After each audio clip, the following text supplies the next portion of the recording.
Welcome to the Leverton on Everything podcast. I'm Leverton, and this is Everything, a daily podcast where I literally review everything in under 10 minutes.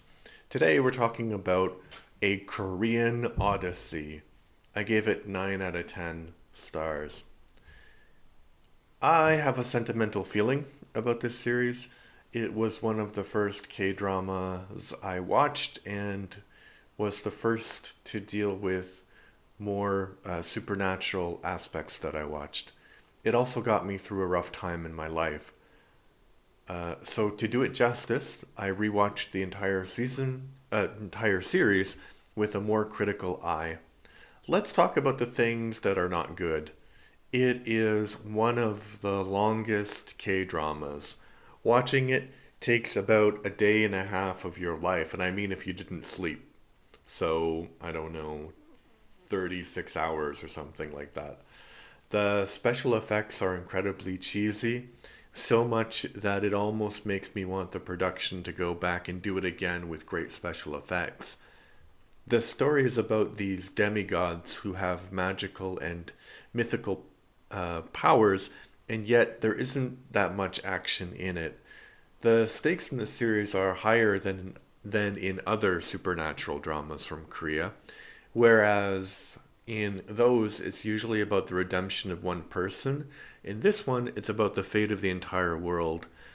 Often shows like this will have an overarching plot, and each episode will have a subplot that shows you how the person or group of people deal with their supernatural power. There are a few episodes like that to be sure, but they are very quickly abandoned for the main plot of the story, so it would be nice to see a little bit more of those episodes connected to hunting spirits and banishing them. What's great about this series? I think the best thing about it is the great acting from the main cast and the supporting cast. The show was basically about two brothers, although they're not biological brothers, with mystical powers, and one of them falls in love with a human who is destined for great things. The three actors playing those characters are great, especially the male leads, especially the Devil King.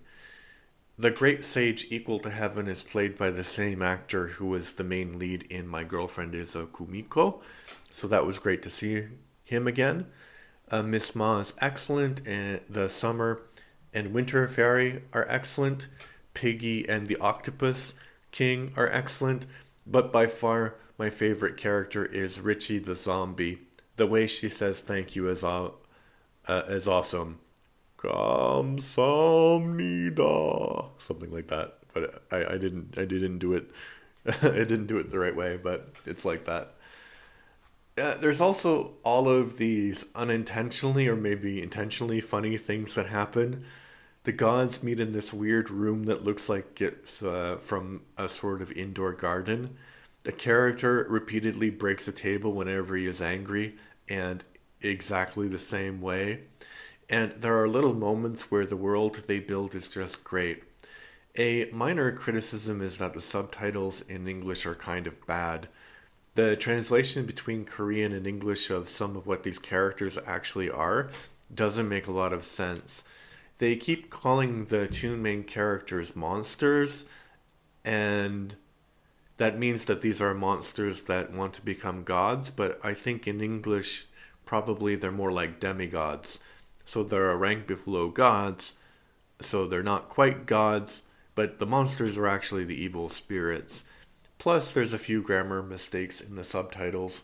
I would actually recommend this for someone who really likes K-dramas.